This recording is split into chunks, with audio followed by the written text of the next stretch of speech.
அயல்வேல் காக்க, ஆண் பெண் குறி ஐம்பொன் காக்க அப்படின்னு சொல்லிட்டு ஒவ்வொரு மனிதனுடைய எல்லா பாகங்களும் வேல் காக்கப்பட வேண்டும் அப்படின்றதுக்காக அந்த கந்தசஷ்டி கவசத்துல நம் முன்னோர்கள் எல்லாருமே, ஆன்மீக பெரியவர்கள் எல்லாருமே கந்தசஷ்டி கவசம் பாடியிருக்காங்க.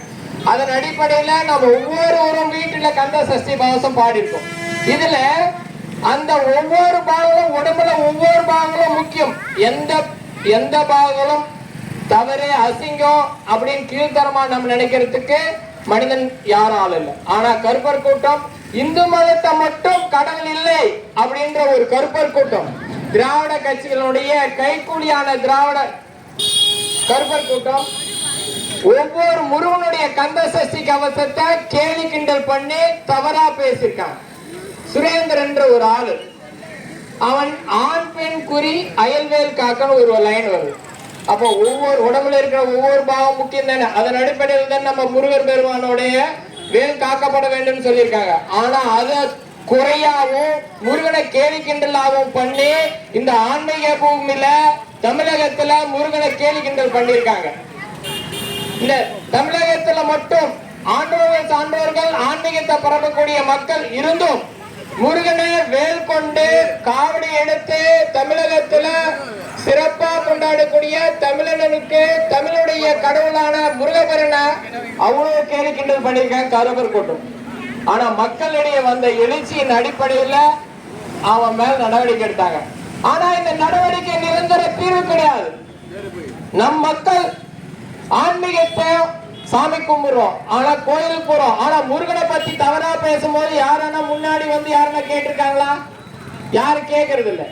இதன் அடிப்படையில தமிழகத்தில் ஆன்மீக பூமி தான், சான்றோர்கள் பூமி தான். ஆனா அதுக்கு ஒரு பிரச்சனை வரும்போது, முருகனுக்கு ஒரு தவறா பேசும்போது, முருகனுடைய பாடங்களை தவறா பேசும்போது யாரும் முன் வராதனாலதான் தமிழகத்துல நம்ம ஆன்மீக பூமி என்னது ஒரு கேள்விக்குறியா போயிட்டு இருக்கு. அதை நம்ம மாத்தணும். இப்போ ஒரு ஒரு ஒரு மாதத்துக்கு முன்னாடி இந்த வைரமுத்து பாடல்கள் எல்லாம் அந்த தமிழகத்துல திரைப்பட பாடல்கள் எழுதியிருக்கான் அந்த வைரமுத்துன்ட்டு. அவன் ஒரு கம்பன் விழாவில் போய் பேசியிருக்கான். ராமர் சீதைய ராவணன் கடத்தின்னு போடும்போது ராவணனுக்கு பித்து பிடிச்சிருச்சு. சீதையை விட்டு போனதுனால மதி மயங்கி பித்து பிடித்து ஒரு சுயநிலை நிலவருந்து ஒரு சுயநிலை இல்லாத செஞ்சிருக்கான். அவன் சட்ட ரீதியா இப்ப இருக்கிற ஐபிசி சட்டத்தின் அடிப்படையில அவன் குற்றவாளி. ஆனா அவன் செஞ்ச செயல் பித்து பிடிச்சதுனால அவன் சட்டத்துல இருந்து வெளியே போயிடலாம். அதனால ராமரை எந்த அளவுக்கு சீதையை பிரிஞ்ச ராமர் வருத்தப்பட்டத கொச்சப்படுத்தி கேவலப்படுத்தி ஒரு அசிங்கப்படுத்திருக்கான் வைரமுத்து. கட்டண மனைவி கணவனை பிரியும் போது வருத்தப்படுவது நம்மளுடைய குணம். ஆனா தன்னுடைய மனைவி யாரால கடத்திட்டு போயிட்டா அதை மீட்டு எடுத்துன்னு வர்றதுக்கான வழிமுறைகளை ராமாயணத்துல நம்ம ராமர் செஞ்சு காட்டியிருக்காரு. அதுக்கு என்ன ராமாயணத்துல என்னென்ன நடந்திருக்குன்னு நமக்கு நல்லா தெரியுது. தன் மனைவியை கடத்தி கொண்ட போது மீட்டு எடுத்தார் ராமர். ஆனா இவங்க தன்னுடைய மனைவியை கடத்தின்னு போனா கூட கேட்க வேணான்ற நிலைமைக்கு இந்த வைரமுத்து போயிட்டு இருக்கான். அப்ப அவங்க மனைவி கடத்திட்டு போயிட்டா கேட்க மாட்டாங்களா? அப்படிதான் இருக்கு. ஒரு ராமரை பித்து பிடிச்சவன் மதிமயங்கி இன்னைக்கு கேவலப்படுத்துறான்.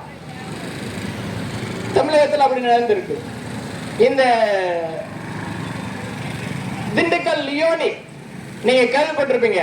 இலங்கையில பட்டிமன்றத்துக்கு போயிருக்காரு. அவங்க தமிழ்நாட்டுல எல்லா பட்டிமன்றம் நடத்திருக்காரு. இலங்கையில பட்டிமன்றத்துல அவர் இந்த பட்டிமன்றத்தில் கலந்து கூட இந்து விரோதி அப்படின்னு சொல்லியிருக்கு. அந்த பட்டிமன்றத்துக்கு போகும்போது அந்த இலங்கையில அந்த மக்கள் எல்லாம் எதிர்ப்பு தெரிவிச்சிருக்காங்க. திண்டுக்கல் லியோனி இந்து மதத்தை கேவலப்படுத்தி கிண்டல் படுத்தி அவ்வளவு பட்டிமன்றத்துல பேசியிருக்காரு. பெண்களை அவ்வளவு கொச்சப்படுத்திருக்காரு. ஆனா இலங்கையில அவருக்கு எதிர்ப்பு தெரிவிச்சிருக்கு. ஆனா தமிழகத்துல திண்டுக்கல் லியோனி பட்டிமன்றம் நடத்துறார். ஆனா இந்துக்கள் இருக்கிறோம், ஆனா நம்ம அவரு கேள்வி கேட்கல. இந்த மாதிரி நாம செஞ்சுட்டு இருக்கோம். ஆனா இந்து மதத்தில் இருக்கிற குறைகளை நாமளே நிவர்த்தி பண்ணிட்டு இருக்கோம், நம்ம மதத்தை நாமளே காப்பாத்திட்டு இருக்கோம். ஆனா கேலி கிண்டல் பண்ணி நம்ம மதத்தை கொச்சப்படுத்தி இருக்கிற திராவிட கழகங்கள், இந்த கருப்பர் கூட்டம், இந்த மாதிரி கூட்டங்கள் தமிழகத்துல வேறொரு மண்ணாகவும் நாம் அகற்றுவது நம்ம ஆன்மீக பூமியினுடைய கடமை. இன்று இன்னொரு முக்கியமான நாள். RSS 100, RSS ராஷ்டிரிய சுயம் சேவா சங்கம் என்று அமைப்பு 100 ஆண்டுகளை கடந்து நடைபெறுகிறது. இந்த RSS உடைய ராஷ்டிரிய சுயம் சேவா சங்கம், இந்த சங்கத்துடைய நோக்கம் இந்த பாரத தேசத்துல பண்பாடு, பாரம்பரியம், கலாச்சாரத்தையும், தேசபக்தியும், தெய்வ பக்தியும் காக்கப்பட வேண்டும் என்று 1925 விஜயதசமி அன்று டாக்டர் என்டிஆரால் தொடங்கப்பட்ட இயக்கம் தான் ராஷ்டிரிய சுயம் சேவா சங்கம். எதற்காக?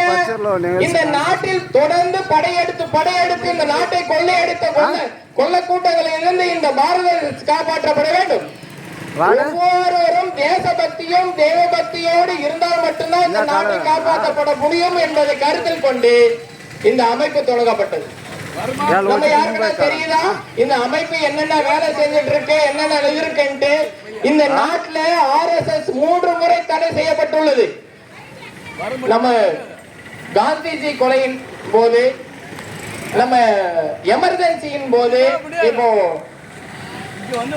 நம்ம பாபர் மசூதி இடிச்சும் போது 3 முறை இந்த ராஷ்டிரிய சேவம் தடை செய்யப்பட்டுள்ளது. அதையும் மீறி இந்த பாரத தேசத்தை தடையும் மீறி தமிழகத்தில் உள்ள பாரத தேசத்தில் உள்ள இந்துக்களுக்காகவும் இந்த இந்திய நாட்டு மக்களுக்காகவும் சேவை செய்ய வேண்டும், இந்த மக்களை, நாட்டை காப்பாற்ற வேண்டும், அந்நிய கைக்கூலிகளிலிருந்து காப்பாற்றப்பட வேண்டும் என்பதற்காகவே இந்த ராஷ்டிரிய சுயம் சேவா சங்கம் இன்று வரை பாடுபட்டுகின்றது. நம்மளுடைய நோக்கம் இந்த பாரத தேசத்தை காப்பாற்றப்பட வேண்டும். அதற்காக இங்க இருக்கிற பாருங்க, குடிச்சு போட்டு 200 ரூபாய் யாருன்னா கொடுத்தாங்கன்னா அவங்க கூட போயிட்டு இந்த கூத்தாடிகள் மூலம் கூத்தாடிக்கிட்ட சுத்திட்டு இருப்பாங்க. அவங்கள பாத்துருக்கீங்களா? இப்போ சமீபத்துல விஜயோடைய மீட்டிங் நடந்தது. கிட்டத்தட்ட 41 பேர் இறந்துட்டாங்க. எதனால இறந்தாங்க? அவங்களுக்கு என்ன காரணம்? அவங்க யார் மேல குத்தம் இருக்குன்றது நாம 41 பேர் இறந்திருக்காங்க. அரசியல் கட்சிங்க அரசியல்வாதி மேல குத்தம் சொல்றாங்க, சில பேர் காவல்துறை மேல குத்தம் சொல்றாங்க. ஒரு அரசியல் கட்சி அந்த ஜோசப் விஜய் தமிழக வெற்றி கழகத்தினுடைய தலைவர், அவருக்கு நம்ம அமைப்பின் சார்பாக நாம எந்த ஆதரவு கொடுக்க மாட்டோம். ஏன்னா அவர் கிறிஸ்டின், நாம அமைப்பு இந்து மதத்தில் இருக்கவங்க மட்டும்தான் நாம ஆதரவு கொடுப்போம். அது ஒண்ணு. அவர் ஜோசப் கிறிஸ்டியன்றதுனாலவே நாங்க ஆதரிக்கிறது. இருந்தாலும் இந்த ஜனநாயக நாட்டுல ஒவ்வொருவரும் ஒரு கட்சி தொடங்குறதுக்கு உரிமை இருக்கு. அவர் கட்சி தொடங்கி இருக்காரு, நடத்திட்டு இருக்காரு. அவர் இந்த தமிழகத்துல கட்சி ஆரம்பிச்சு ஆட்சியை பிடிக்கணுன்றதுக்காக தான் கட்சி தொடங்கி இருக்காரு, மக்களை சந்திக்கிறார். அது நம்ம குறைன்னு சொல்ல முடியாது. இன்னொரு பாதுகாப்பு குறையா அப்படின்னு சொல்ல முடியாது. ஏன்னா ஒரு காவல் நிலையத்துல 40 பேர் தேவை கொண்ட காவல் நிலையத்துல 4 பேர் 5 பேர் தான் இருக்காங்க. 5 பேர் செய்ய வேண்டிய வேலையை காவல்துறையில ஒருத்தர் தான் செய்யறாரு. இந்த காவல்துறையில நிறைய தற்கொலை நடைபெறுகிறது. பணியின் அழுத்தத்தின் காரணமாக நிறைய வேலை விட்டு எல்லாம் போயிருக்காங்க. அதனால காவல்துறை எவ்வளவு இருக்கோ அவ்வளவுதான் பாதுகாப்பு கொடுக்க முடியும். ஆனா மக்களாகிய நாம அவ்வளவு கிட்ட 1,00,000 பேர் நம்ம கூடி இருக்கோம். ஆனா அவ்வளவு கூட்டம் தெரிஞ்சும் ஒரு ரசிகனை திரையில தான் பார்த்து நம்ம ரசிக்கணுமா? ஏன் நம்ம இது திரையில தான் பார்த்து ரசிச்சுமே, நேர்ல தான் பார்க்கணுமா? அவ்வளவு கூட்டத்தில் நாம் போலாமா? நம்மளுடைய உயிரை நாம தானே பாதுகாத்துக்கணும். அவ்வளவு கூட்டம் இருக்கும் போது நம்ம போறதை தவிர்த்திருக்கலாம், இல்ல உள்ள இருக்கும் போதாவது வெளியே வந்திருக்கலாம். லட்சக்கணக்கான மக்கள் உள்ள கூடி இருக்காங்க. குடிதண்ணீர் வசதி இல்ல, பிள்ளைகள் எல்லாம் உள்ளே மாட்டிருக்காங்க. ஒரு மக்கள் ஒரு பகுத்தறிவு இல்லாத செய்யற வேலை இதுவா? சொல்லிருப்பான் நம்ம ஆளுங்க எல்லாம் பாத்தீங்கன்னா, காலங்காலமா நாங்க இதே கட்சிக்கு தான் விட்டு போடுறோம், நாங்க இதுலதான் இருக்கிறோம். இந்த மாதிரி சொல்லிட்டு இருப்பாங்க சில பேர் எல்லாம். காலம்புள்ள ஒரு பகுத்தறிவோட செயல்படாத ஒரு தலைமுறை தான் இந்த நாட்டில் உருவாக்கி இருக்கா. நம்ம இவ்வளவு கூட்டம் இருக்கே, நம்ம போலாமா போகக்கூடாதுன்னு யோசனை பண்ணி இருக்க கூடாதா? அவ்வளவு கூட்டத்துல போய் மாட்டிட்டு அவர் மேல குத்தம் இவர் மேல குத்தம், ஒவ்வொரு உயிருக்கும் அவங்க தான் பாதுகாப்பு. அவ்வளவு இடத்துல நம்ம போனமே தப்பு தானே. ஆனா அது அந்த அந்த குறுகிய பகுதியில இவ்வளவு பேர் மாட்டிட்டு இருந்திருக்குமே, நம்ம மக்கள் ஒரு உயிர் பாதுகாப்புக்கு நம்ம ஒரு சுய பக்குவம் இல்லாம போயிட்டோம் இல்ல. அதனால தமிழகத்தில் படித்த மக்கள் அதிகம். பாரத தேசத்திலே 2வது இடத்துல நல்ல படித்த மக்கள் நாம தான். ஆனா நாம எல்லாருமே நம்ம நாட்டை ஆள்றதுக்கும் நம்மளை ஆள்றதுக்கும் நம்ம படத்தில் நடிக்கிறதா நம்ம தடிக்கிட்டு இருக்கோமோ தவிர்த்து நம்ம சமுதாயத்தில் இருக்க மக்கள் நல்லவங்க கெட்டவங்க அவங்கள பார்த்து நம்ம ஓட்டு போறது கிடையாது. அந்த மாதிரி இருந்தாதான் நமக்கான மக்கள் நம்ம கூட வருவான். ஆனா இன்னைக்கு அரசியல் கட்சிக்காரன் நடிக்க ஆரம்பிச்சுட்டான், நடிகர் எல்லாம் அரசியல் கட்சிக்கு வர ஆரம்பிச்சுட்டான். எல்லாமே தமிழகத்துல ஒரு சுய கட்டுப்பாடு இல்லாம போயிட்டு இருக்கு. இந்த நிலையை மாற்றணும். நம்முடைய நாட்டினுடைய வளர்ச்சி எந்த அளவுக்கு போயிருக்குன்னா, அக்னி சோதனை இப்போ ரீசெண்டா நடத்திருக்கோம். பாரத தேசத்துல நம்ம ராக்கெட் மூலமா அக்னி ஏவி இருக்கோம் நம்ம நாட்டை பாதுகாக்கிறதுக்கோசரம். அது ஒரு சோதனை வெற்றி அடைஞ்சிருக்கு. நம்ம ராக்கெட் மூலம் அக்னி சோதனை நடத்திருக்கோம். ஆனா உலகத்திலே முதல் நாடான நம்ம நாடு ட்ரெயின் மூலமா அக்னி பரிசோதனை செஞ்சு நாம இந்த நாட்டுல இந்த பாரத தேசத்தை இந்தியா உலகத்திலே நம்பர் 1 நாடாக நம்ம நாடு அக்னி பரிசோதனை ட்ரெயின் மூலமா சாதிச்சிருக்கோம். அது மட்டும் கிடையாது, நம்ம நாட்டுக்குன்னு நாட்டை பாதுகாக்கிறதுக்குன்னு ஒவ்வொரு பாதுகாப்பு தளவாலும் நம்ம தயார் பண்ணியிருக்கோம். அதுல வெளிநாட்டில இருந்து ஏவுகணை வரும்போது அது தடுத்து நிறுத்தக்கூடிய ஒரு கருவி சுதர்சன சக்கரா அப்படின்ற ஒரு இந்தியாவிலேயே நாம நம்ம மக்களால் நம்ம நாட்டு மூலமாவே சுதர்சன சக்கரா அப்படின்ற ஒரு வான்வழி தாக்குதல் பாதுகாப்பு தளம் இயந்திரத்தை நம்ம கண்டுபிடிச்சிருக்கோம். அது பேரு சுதர்சன சக்கரா அப்படின்ட்டு நாம நாட்டுல அறிவிச்சிருக்காங்க. இது நம்ம நாட்டுக்குடைய பெருமை. நம்ம நாட்டை பாதுகாக்கிறதுக்கு ரஷ்யா கிட்ட நம்ம இஸ்ரேல் கிட்ட நம்ம ராணுவ தளவாடத்தை வாங்கிட்டு இருந்தோம். ஆனா இன்று இஸ்ரேலுக்கே நம்ம ராணுவ தளவாடத்தை நம்ம கொடுத்திருக்கோம். அதுதான் இந்தியாவுடைய இன்றைய ஒரு வளர்ச்சி. அந்த மாதிரி நம்மளுடைய தேசபக்தி எந்த அளவுக்கு இருக்குன்னா, அவுரங்கசீப் கேள்விப்பட்டிருப்பீங்க. இந்த நாட்டுல நிறைய பேர் படையெடுத்திருக்காங்க. முஸ்லீம் படையெடுப்புல நிறைய பேர் படையெடுத்திருக்காங்க. அதுல ஒருத்தர் அவுரங்கசீப். இந்த நாதல்லா பல்கலைக்கழகம் கேள்விப்பட்டிருப்பீங்க. உலகத்திலே ஒரு பல்கலைக்கழகம் இருந்ததுன்னா அது நாதல்லா பல்கலைக்கழகம். எல்லா உலகத்துல எல்லா புக்கும் அந்த பல்கலைக்கழகத்துல பாதுகாப்பு வச்சுட்டு இருந்தோம். அந்த பாரத தேசத்துல நம்ம வந்திருக்கு. அவுரங்கசீப் படையெடுப்பின் போது குரானை மட்டும் நீக்கிட்டு எடுத்துட்டு மொத்த நாதல்லா பல்கலைக்கழகத்தை தீ வச்சு எறிட்டான் அவுரங்கசீப். கிட்டத்தட்ட 6 மாசம் 1 வருஷம் அந்த நாதல்லா பல்கலைக்கழகம் எரிஞ்சிருக்குன்னு சொல்றாங்க. அந்த அளவுக்கு நம்மளுடைய உலகத்தில் இருக்கிற எல்லா பொக்கிஷம் புக்குகளை நாம் பாதுகாத்திருந்தோம். கோயில்களை அழைச்ச அவுரங்கசீப் இந்துக்கள் எல்லாம் மதமாத்தினான், கொலை செஞ்சான். அந்த அளவுக்கு படையெடுத்து முஸ்லிம் படையெடுப்புக்கால பாரத தேசத்துல கோயிலை இழந்தோம், மக்களை இழந்தோம், மதம் மாத்திட்டான், புக்கு வரலாறை இழந்தோம். அந்த மாதிரி நம்ம மக்கள் நம்மளுடைய வரலாறு தெரியாம போனதுக்கு இந்த மாதிரி அந்நிய படையெடுப்புனால்தான் இந்த மாதிரி நடந்திருக்கு. அது மட்டும் இல்ல, திருச்செந்தூர் 2ஆம் படை வீடான திருச்செந்தூர் நம்ம கந்த சஷ்டி கவசம் பாடிய தலம். முதல் படை வீடான திருப்பரங்குன்றம். அந்த திருப்பரங்குன்றத்தை இன்னைக்கு சிக்கந்தர் மலை என்றான். நாம எல்லாம் வேடிக்கை பார்த்துட்டு இருக்கோம். திருப்பரங்குன்றம் 6 படை வீடுகளில் முதல் படை வீடு. அந்நிய படையெடுப்பின் மீது சிக்கந்தர் அந்த பகுதியை படையெடுப்பின் போது அவன் இறந்தான் என்ற ஒரே காரணத்துக்காக அந்த மலையின் மீது அவனை வச்சிருக்காங்க, மசூதி இருக்குன்னு சொல்லிட்டு அந்த மலையை சிக்கந்தர் மலைன்னு அறிவிக்கிறோம். காலகாலமா நாம வந்து திருப்பரங்குன்றத்துல கோயில் கட்டி இந்த முன்னோர்கள் வழிபட்டு இருக்காங்க. ஆனா அது கூட நமக்கு தெரியாம முருகர் பக்தர்கள்லாம் நாம இன்னைக்கு அதுக்கு வேடிக்கை பார்த்துட்டு இருக்கோம். இன்னைக்கு சிக்கந்தர் மலை என்றுன்னு சொல்லுவான், திருப்பரங்குன்ற மலை என்றுன்னு சொல்லுவான், பழமுதிர் சோலை என்றுன்னு சொல்லுவான். ஒவ்வொரு மலையிலும் முஸ்லீம் போயிட்டு ஒரு பொலத்தை போச்சுட்டு மசூதி ஆக்கிட்டு எம்மலைன்னா நமக்கு ஏது மலை இன்னைக்கு அந்த மாதிரி போயிட்டு இருக்கு. இதை வந்து மாத்தணும். ஒவ்வொருத்தரும் இந்து மதத்தையும் முருகனையும் நம்ம கும்பிடுறோம். ஆனா முருகனுக்கு ஒரு பிரச்சனை வரும்போது நம்ம காப்பாத்துறோமா? இல்ல அதுக்கு நம்ம குரல் கொடுக்கிறோமா? இல்ல. ஆனா காசை வாங்கி ஓட்டு போட்டு இந்துக்கு எதிரான மக்களவே நம்ம தேர்ந்தெடுக்கிறோம். தேர்ந்தெடுத்துட்டு இந்து மதத்துக்கு எதிராக வேலை செய்யறாங்க. சிக்கந்தர் மலைன்னு சொல்லும் போது இந்த ஆட்சியில் இருக்கிற அரசியல்வாதிக இது காலகாலமா எத்தனையோ வருஷம் இருக்கிற மலை தான்.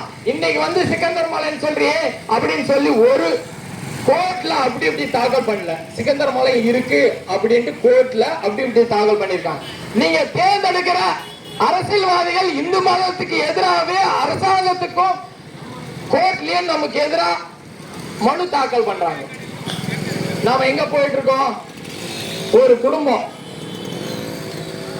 தாத்தா மக அப்ப பேர நம்ம பேர பசங்க எல்லாம் என்ன பண்ணுது? நாமள என்ன சொல்லிட்டு இருக்கோம்? இட்லி வித்து 10 ரூபாய் 20 ரூபாய் சம்பாதிச்சுட்டு இருக்கோம். நம்மளுடைய வருமானம் நம்மளுடைய உழைப்பை நம்பி இருக்கு. ஆனா இட்லி கடைன்னு ஒரு திரைப்படத்தை 1000 கோடி 2000 கோடி ஒருத்தர் எடுக்கிறான். ஒரு பையன், ஒரு அரசியல்வாதி குடும்பம், அவனுக்கு எங்க இருந்து வருமானம் வச்சு? எங்கெல்லாம் மக்கள் யோசனை பண்ணிக்கலாம். நாம வந்து 100 ரூபாய் 200 ரூபாய்க்கு நம்ம வேலை செஞ்சுட்டு இருக்கோம். ஒரே வேலைக்கு போக தெரியாத ஒருத்தன் ஒரு அரசியல்வாதி குடும்பம்ன்ற ஒரே காரணத்துக்காக 1000 கோடி 2000 கோடியில ஒரு திரைப்படம் எடுக்கிறான் இட்லி கடைன்ட்டு. இதுதான் தமிழகத்தினுடைய நிலைமை. மக்கள் வளர்ந்திருக்காங்க பார்க்காதீங்க, அரசியல்வாதி மட்டும்தான் வளர்ந்திருக்கான். நீங்க ஓட்டு போட்டு நமக்காக வேலை செய்யக்கூடிய அரசியல்வாதிகளை தேர்ந்தெடுக்கிறீங்களா இல்ல அவன் வளர்றதுக்காக நீங்க ஓட்டு போட்டு வேடிக்கை பார்க்கிறீங்களான்றதுதான் தமிழகத்தினுடைய நிலைமை. இது மாறுமா? மலருமா? மலருமா?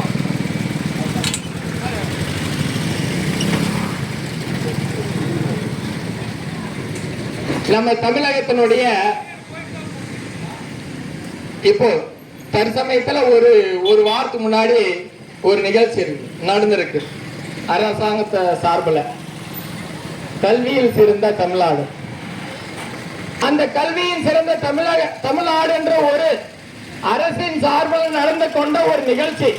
அந்த நிகழ்ச்சி இந்த தமிழகத்துல கல்வியில் எப்படி சிறந்திருக்குன்றது ஒரு ஆசிரியர் கூட்டம் அந்த நிகழ்ச்சி நடத்தி இருக்கோம். ஆசிரியர் கூட்டம் வந்து, ஆனா அந்த மேடையில் இருந்த அத்தனை பேருமே நடிகர்கள் நடிக்கிறான். அதுல ஒரு டிடின் அந்த பெண் பேரு டிடின்னு சொல்றாங்க. அது திரைப்பட அப்புறம் கலை நிகழ்ச்சி ஒரு ஒரு பரிந்துரை செய்யற பொம்பளை. அந்த பொம்பளை மத்திய காலையில செஞ்ச ஒரு சாம்பார் அதை சாப்பிட்டுட்டு அவ்வளோ நல்லா இருக்கு இந்த சாம்பார், இவ்வளோ நல்லா இருக்குன்னு தெரிஞ்ச நானும் போய் பள்ளிக்கூடத்தில் சேர்ந்து படிப்பேன் அப்படின்னு அந்த மேடையில கூச்சம் இல்லாம நடிக்கிறாங்க. அது மட்டும் இல்ல, தமிழகத்துல பள்ளிக்கூடம் நல்லா இருக்கு, மாணவர்கள் நல்லா படிக்கிறாங்க, அடுத்த தலைமுறை நல்லா இருக்கு, தமிழகத்திலே கல்வியில் சிறந்த தமிழகம் அப்படின்ட்டு ஒரு அட்வர்டைஸ்மெண்ட் மாதிரி அந்த நிகழ்ச்சி நடத்துறாங்க. கல்வியில் சிறந்த தமிழ்நாடு போது எதுக்கு அரசாங்க பள்ளியை மூடுறீங்க? கிட்டத்தட்ட 100க்கு மேற்பட்ட பள்ளிகளை மூடி இருக்காங்க. எல்லாரும் மக்கள் ஏன் தனியார் துறையோட கல்வியை நீங்க நாடி போறாங்க?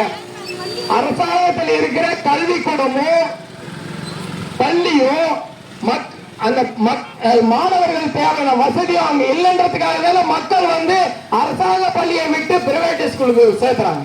காரணம் என்ன? அரசாங்கம் அரசு பள்ளியை சரியா நிர்வாகம் பண்ணலன்றது குற்றச்சாட்டு. ஏன் அரசாங்க பள்ளியில் மக்கள் சேர்த்து மாட்டேன்றாங்க, மாணவர்கள் ஏன் போக மாட்டேன்றாங்க? அங்க சரியான இதுன்றது. ஆனா சினிமா நடிகர்களை கூட்டு வந்து தமிழகத்துல மாணவர்கள் நல்லா படிக்கிறாங்கன்னா எந்த அளவுக்கு தமிழகத்துல நாடக கம்பெனி வேலை செய்யுதுன்னு பாப்பீங்க. நாடக கம்பெனி நடிச்சிட்டு இருக்காங்க. கலை நிலவரம் வேற.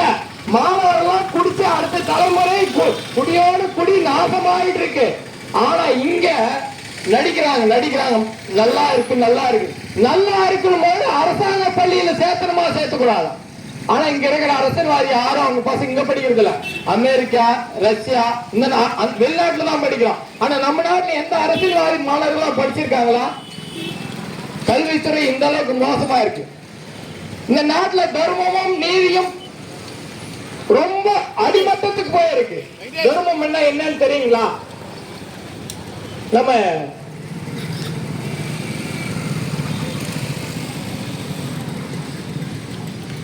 ராம சமஸ்தானம், ராமபுரம் சமஸ்தானம்,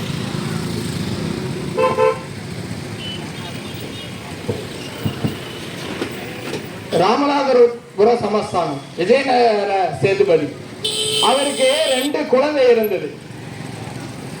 அந்த 2 பெண்ணையும் அவங்க தங்கச்சி மகன் தண்டாயுதபாணியருக்கு கல்யாணம் பண்ணி கொடுத்தாரு. நீங்க கேள்விப்பட்டிருப்பீங்க. நம்ம ராமேஸ்வரத்துல ராமநாதபுர சாமி கோயில் இருக்கு. அந்த கோயிலுக்கு போகும்போது அக்கா மடம் தங்கச்சி மடம்னு ஒண்ணு இருக்கு. அதுக்கு என்ன வரலாறு தெரியுங்களா? ஆனா இப்போ அக்கா மடம் தங்கச்சி மடமே இல்லாதமாக ஆக்கிட்டாங்க. அந்த அக்கா மடம் தங்கச்சி மடம்ன்றது காரணம் அந்த காலத்துல தண்டாயுதபாணி அந்த ராமேஸ்வர கோயில் அந்த தீயும் பார்த்துக்க சொல்லிட்டு விஜயநகர ராஜேந்திர சேதுபதி அவர் விட்டு நீ பாத்துக்க அப்படின்ட்டு வந்துட்டார். அவங்க கல்யாணம் பண்ண குழந்தையும் அவரையும் பாத்துக்கிட்டு வந்துட்டார். அந்த சமயத்துல ஒரு துறவிக்கு ஒரு கோயில பார்க்க வரும்போது அந்த படகு மூலமா போறதுக்காக காசு கேட்டாரு அப்படின்ட்டு அந்த விஜயநகர சேதுபதி அவருக்கு அந்த துறவி போய் இந்த மாதிரி என்கிட்ட காசு இல்ல, என்ன இந்த கோயிலுக்கு கூண்டு போக மாட்டேன்றாங்க அப்படின்னு ஒரு கம்ப்ளைண்ட் பண்ணதுக்கோசரம் விஜயநகர சேதுபதி அவர் தன்னுடைய மருகனன் கூட பார்க்காம தன்னுடைய மகள் விதவையானாலும் தர்மத்தை காக்க வேண்டும். அவரு சொன்ன வார்த்தை, நாட்டுக்கு எதிராக பேசியிருந்தாலும் உன்னை நாடு கடத்திருப்பேன். ஆனா நீ தெய்வ துரோகம் சிவ துரோகம் செஞ்சிருக்க, அதனால உன்னை சிறை சேதம் தான் செய்வேன் சொல்லிட்டு தன்னுடைய மருகன் பார்க்காம சிறை சேதம் செஞ்சு தன்னுடைய மகள்களை விதவையானாலும் நீதி காக்கப்பட வேண்டும், தர்மத்துக்கு காக்கப்பட வேண்டும் அப்படின்ற ஒரே காரணத்துக்காக அந்த காலத்துல நம் மன்னர்கள்லாம் வாழ்ந்திருக்காங்க. ஆனா இன்று அப்படியே இருக்கு. அரசியல்வாதி குடும்பத்துல மாம மருக மச்சான் மொத்த பேரும் உள்ள நாட்டவே கெடுத்துட்டாங்க. சட்ட நீதி நேர்மை தர்மம் எல்லாம் குடி தோண்டி பொச்சுட்டாங்க. நீதியை காக்க வேண்டி தேரேத்தி தன் மகனையே தேரேத்தி கொன்ற பரம்பரை இந்த நாட்டில இருக்கு. நீதி நீதி நீதி தர்மம் ஜெயிக்க வேண்டும் என்று. ஆனா இன்று நீதி நேர்மை தர்மம் எல்லாம் மண்ணோடு மண்ணா போயிடுச்சு. இது காக்கப்பட வேண்டும். தர்மத்தை காற்றால் மட்டுமே இந்த மக்கள் அடுத்த தலைமுறை நல்லா இருப்பாங்க. அதன் அடிப்படையில் இந்த ஆன்மீக பூமியான இந்த தேசபக்தியின் பூமியான இந்த நாட்டுக்கு ஒரு தேசபக்திக்கு விடுதலைக்காக அதிகமாக மக்களை கொடுத்த பூமி இந்த தமிழகம். பசும்பொன் முத்துராமலிங்க தேவர் இந்த நாட்டுக்காக நம்ம சுதந்திரக்காக ரத்தம் கொடுத்து சிந்தி நம்ம நாட்டை காப்பாற்றணும் போது தமிழகத்தில் தான் அடுத்து அதிகமா சுதந்திர போராட்டத்துக்காக போனவங்க. ஆனா இந்த தலைமுறை ரொம்ப கேவலமா போயிடுச்சு. அது மாத்தணும். இந்த விஸ்வ இந்து பரிஷத்தின் சார்பாக இன்றைக்கு ஆயுத பூஜை சிறப்பாக நடைபெற்று உள்ளது. அதே போல வேல் பூஜையை செஞ்சிருக்கோம். இதனுடைய நோக்கம் வருங்காலத்தில் தர்மத்தை காற்று அதர்மத்தை அகற்றி அடுத்த தலைமுறை நிம்மதியாகவும் குடியில்லாத தமிழக மக்கள் இருக்க வேண்டும். அடுத்த தலைமுறை குடியில்லாத தலைமுறையாக மாற வேண்டும். நீதி நேர்மை தர்மம் கோயில்கள் நம் பண்பாடு பாரம்பரியம் கலாச்சாரத்தை பாதுகாக்க வேண்டும். இந்த பூமி ஆழ்வார்கள் நாயன்மார்கள் சித்தர்கள் யோகிகள் ரிஷிகள் வாழ்ந்த பூமி. இந்த பூமியை எல்லாம் நாம் இருந்து காப்பாற்றி அடுத்த தலைமுறைக்கு நல்ல ஒரு எடுத்துக்காட்டாக நல்ல ஒரு பிள்ளைகளை கொடுக்க வேண்டும் என்று நாம் அனைவரும் உறுதி போடுவோம். வருங்காலத்தில் முருகனுடைய வேல் தமிழகத்தை காக்கும், நாமும் காப்போம். இந்த ஆயுத பூஜை மூலமாக இன்று அனைவரும் சபலை எடுப்போம்.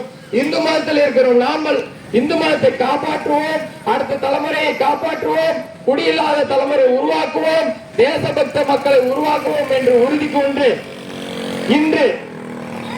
இன்று மட்டுமே வாழ்ந்து கொடுத்து நாடு எந்த நிலைமைக்கு போனாலும் சரி, இன்று சந்தோஷமா இருக்கிறோம் நினைச்சு சிரிச்சு போனீங்கன்னா வருங்காலத்துல உங்களுக்கு குழந்தையே இல்லாம உன் பக்கத்து வீட்டுக்கார கண்டிப்பா சிரிப்பான். இல்ல எல்லாரும் சிரிக்கிறாங்க, நம்ம சொல்ற கருத்துக்கு சில கருத்துக்கெல்லாம் புரியாம விஷயம் தெரியாம சிரிப்பாங்க. ஆனா அவன் குடிச்சு அவனுக்கு குழந்தையே இல்லாம பக்கத்து வீட்டுக்காரன் குழந்தை இல்லாம இருக்கிறான்னு சொல்லும் போது அவனுக்கு அந்த வலி தெரியும். அன்னைக்குதான் தெரியும் அந்த வலி. அதனால குடியில்லாத சமுதாயத்தை உருவாக்குவோம், தேசபக்தி சமுதாயத்தை உருவாக்குவோம். நல்ல ஒரு தமிழகத்தில் பாரத தேசத்துக்கு எடுத்துக்காட்டாக நாம் எல்லாம் விளங்குவோம். பாரத தேசத்தை உலகத்தின் குருவாக அமைக்க வேண்டி நாம் இன்று வரும் உறுதி கூறுவோம். இந்த வாய்ப்பு கொடுத்த அனைத்து நல்ல உள்ளங்களுக்கும் நன்றி கூடி விரும்புகிறேன். நன்றி, வணக்கம். வெற்றிவேல் முருகனுக்கு, வீரவேல் முருகனுக்கு, பழைய தண்டாயுதபாணிக்கு வெற்றி வெற்றி வெற்றி வேல், வீர வீர வீரவேல். बोलो भारत माता की, बोलो भारत माता की, भारत माता की.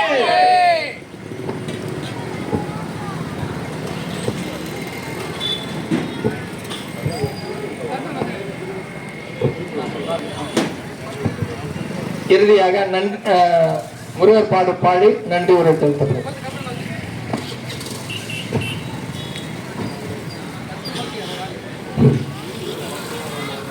வெற்றிவேல் முருகனுக்கு அரோகரா, வீரவேல் முருகனுக்கு. முத்தை தருமத்து திருநகை அத்தைக்கு ரசத்து சரவண முத்து குருவித்து குருவரையன ஓதே முற்கட்பர மக்க சுருதைய முப்பட்டது கற்பே திருவரு 33 தமரது அடிப்பேனே பத்து தலைதத்தோடு முற்றக்கிற மற்ற பொருதரு பட்ட பகல் வட்டத்திகிரியில் இரவாக பத்தோற்கருவிய பச்சப்பய மெச்சத்தொரு பட்சத்துடு அச்சு தருவது ஒரு நாளே தெற்கு திசையொத்த பரிமுறையில் 50 வைத்த பயணம் திக்கு திரிகடக என ஓதேன் திக்கு பரிவட்ட கலகடு சிற்றம்பது திக்கு திகதிகதி கொற்க நடிக்க கழுகுடு கலகாட கொற்ற பரகொட்ட கலகு கொத்தி புதைப்புக்கு பிடியன முதுகோவேன் கொற்பற்றது பற்ற குலகிரி பற்றது ஒற்ற பரவல்ல பெருமாளே. வெற்றிவேல் முருகனுக்கு, வீரவேல் முருகனுக்கு, சத்துவேல் முருகனுக்கு அரோகரா.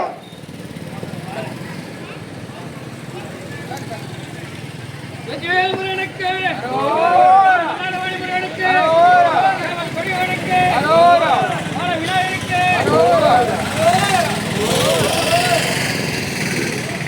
பச்சூர் பகுதி மக்கள் இந்த முருகனுடைய வேல் ரொம்ப அழகா இருக்கு. இந்த சமயத்துல ஒருத்தரை நினைவு பண்ணோம். இந்த வேல் நம்ம விஸ்வந்து பரிசத்திற்கு சசிகுமார்ஜி வந்து கொடுத்திருக்காரு.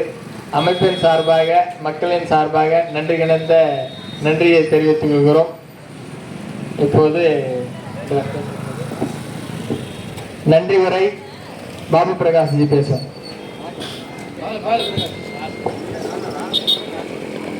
வெற்றிவேல் முருகனுக்கு, வெற்றிவேல் முருகனுக்கு.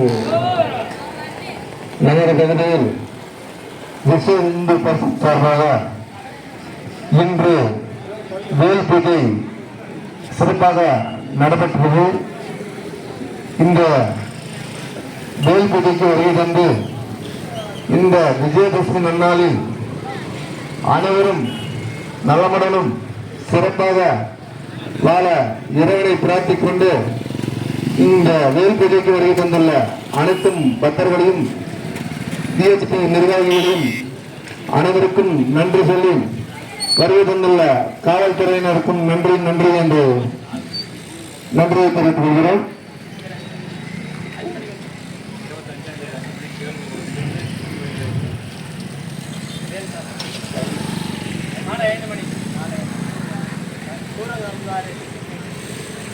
வருகின்ற 25/10/2025 சூர சம்பாரத்தை முன்னிட்டு பச்சூர் தங்கமலை முருகனுக்கு இந்த இடத்தில் இருந்து திருவேல் சாட்டப்படும் என்பதை அனைவருக்கும் மகிழ்ச்சியுடன் தெரிவித்துக் கொள்கிறோம். வருகின்ற 25ஆம் தேதி முன்னிட்டு மாலை 5 மணி அளவில் இந்த தொடரில் இருந்து தங்கமலை முருகனுக்கு வேல் சாற்றப்படும் என்பதை அனைவரும் மகிழ்ச்சியுடன் தெரிவித்துள்ளோம். அனைவரும் வருகுமாறு கேட்டுக்கொள்கிறோம்.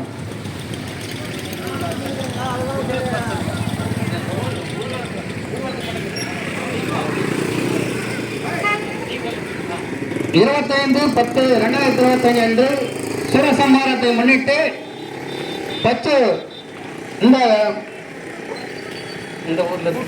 இந்த கூட்டு ரோட்டில் இருந்து ஊர்வலமாக சென்று தங்கமலை முருகருக்கு வேல் சாத்தப்படும் என்பதை மகிழ்ச்சியோடு தெரிவித்துக் மீண்டும் தெரிவித்துக் கொள்கிறோம். 25/10/2025 அன்று சூரசம்ஹாரம் அதை முன்னிட்டு பச்சூர் கூட்டு ரோட்டில் இருந்து ஊர்வலமாக சென்று தங்கமலை கோயில் அருகாமையில் வேல் சாட்டப்படும் என்பதை மகிழ்ச்சியோடு தெரிவித்துக் கொள்கிறோம்.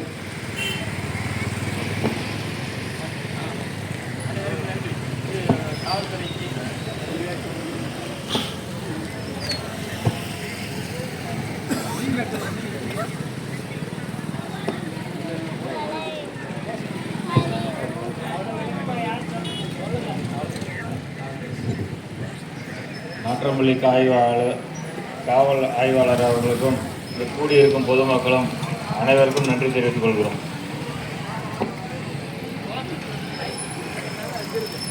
போக மாட்டேன்